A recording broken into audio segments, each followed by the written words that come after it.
Aunque Matanzas no se encuentra en una zona particularmente sísmica e inestable, el subsuelo bajo los pies de los matanceros no está en reposo. El lento e imperceptible movimiento de la corteza terrestre forma parte de la transformación gradual de la geosfera, y Matanzas, con un extenso valle y una profunda bahía, la segunda del país en cota batimétrica, además de la superficie de erosión continental basculada, contiene las premisas tectónicas para que eventualmente se produzcan temblores de tierra.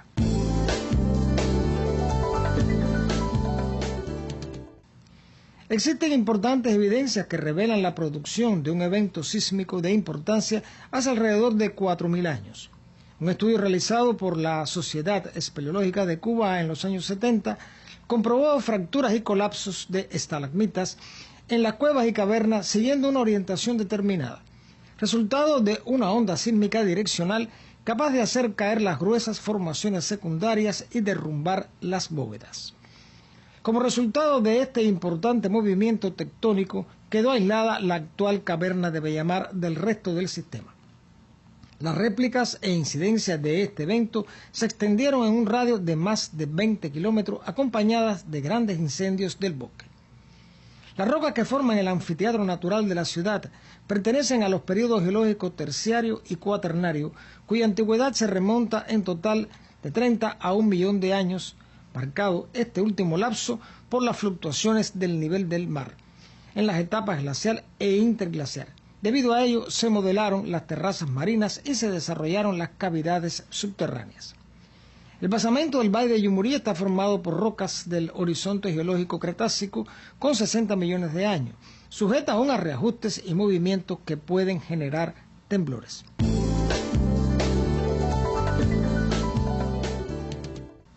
El primero de los temblores documentados en la ciudad data de 1777.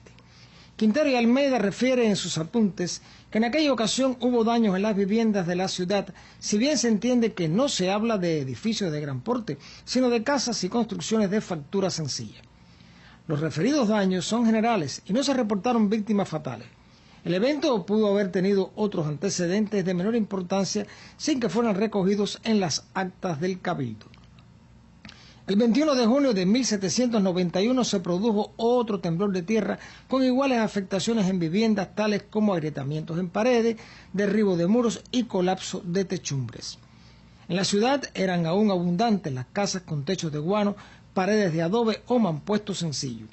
Si bien no existe un registro de los casos, los informes solo permiten una vaga deducción de lo ocurrido. Hasta los finales del siglo XVIII, la ciudad no escapó de otros importantes eventos climáticos como lo fueron los huracanes y las tormentas.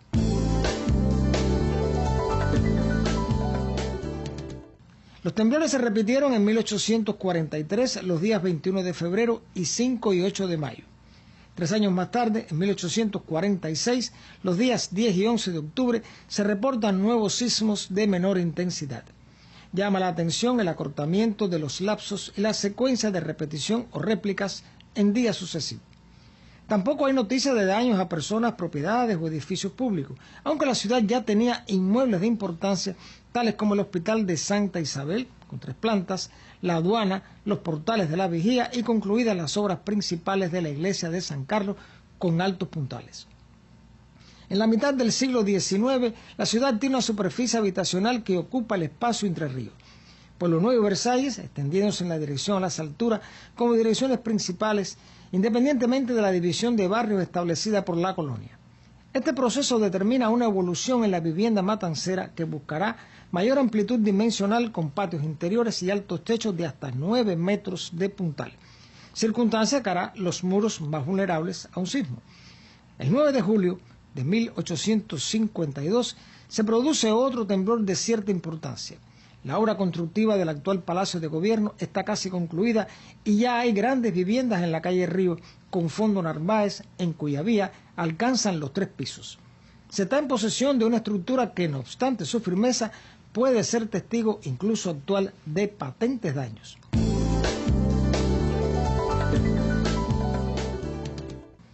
A finales de septiembre de 1854 tembló la tierra en la ciudad por 2 ocasiones.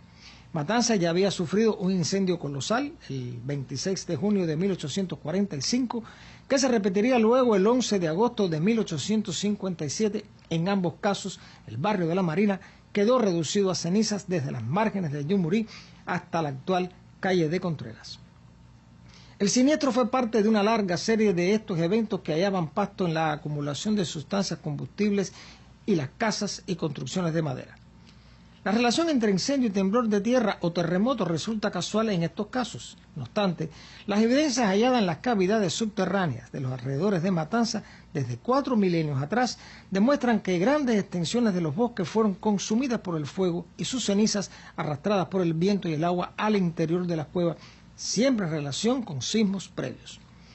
En los años 60 del siglo XX se logró establecer la relación entre los movimientos tectónicos y los incendios al hallar columnas y estalagmitas sepultadas en los sedimentos de ceniza.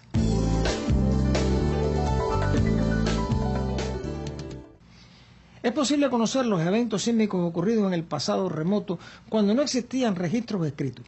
La onda sísmica crea una oscilación que se transmite y progresa en dirección horizontal.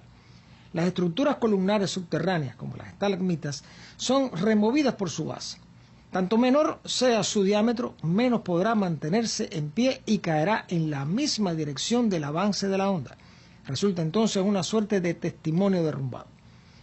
Por un cálculo matemático se puede deducir la magnitud del movimiento sísmico en función del diámetro de la base y la altura. Las columnas más altas resultan más vulnerables en relación con su diámetro. Una columna gruesa y de poca altura revela un terremoto de importancia. De igual modo, en las cuevas y cavernas puede apreciarse los efectos de un terremoto por el colapso de las bóvedas, usualmente resistentes en virtud de su conformación y reajuste por los propios procesos espeleogenéticos.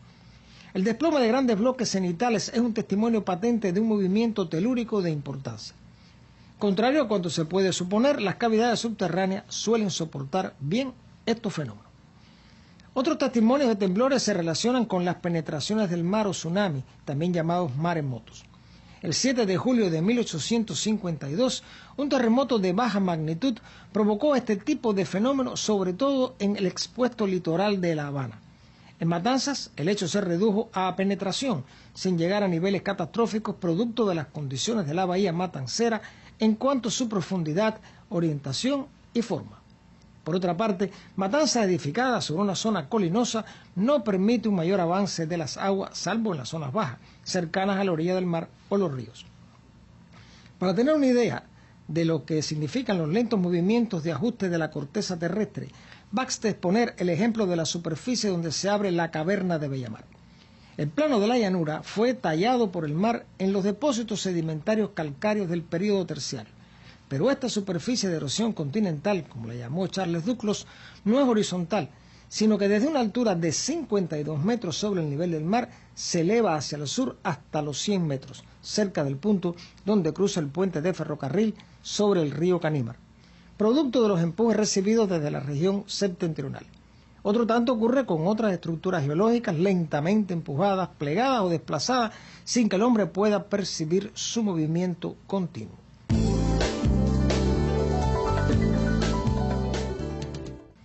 Desde 1854 no se reportó actividad tectónica digna de mención, salvo los dos ocurridos los días 22 y 23 de diciembre de 1880, sino hasta la década de los años 60, todos muy débiles, y el 27 de abril de 1974. El leve temblor de esta última fecha se sintió en todo el perímetro urbano sin mayores consecuencias. Los edificios más altos percibieron el sismo con mayor intensidad. El registro del movimiento oscilatorio de la corteza terrestre quedó grabado en instrumentos meteorológicos de medición gráfica como los termógrafos, hidrógrafos y barógrafos, además de alterar los relojes de péndulo. En algunos lugares cayeron cuadros de las paredes y corrió la techumbre de las tejas sin que hubiera que reportar daños humanos o materiales, excepto el susto de los habitantes que en más de un siglo no habían percibido nada semejante. En su documentado estudio sobre la geografía física, histórica y económica de la ciudad de Matanzas, el máster en ciencia Leonel Pérez Orozco, conservador de la ciudad, refiere el último de estos fenómenos con fecha 16 de diciembre de 1982. En su libro da noticia de los 221 temblores y terremotos reportados desde 1551 a 1947 ocurridos en toda la isla, distribuidos en 15 para el occidente, 4 para el centro y los restantes para la zona oriental, según un folleto publicado en 1958 por César Bustillo en Santiago de Cuba. Aunque el gran sismo de esta ciudad, ocurrido en 1678, fue sentido en toda la isla, Quintero no lo recoge en sus noticias sobre Matanzas.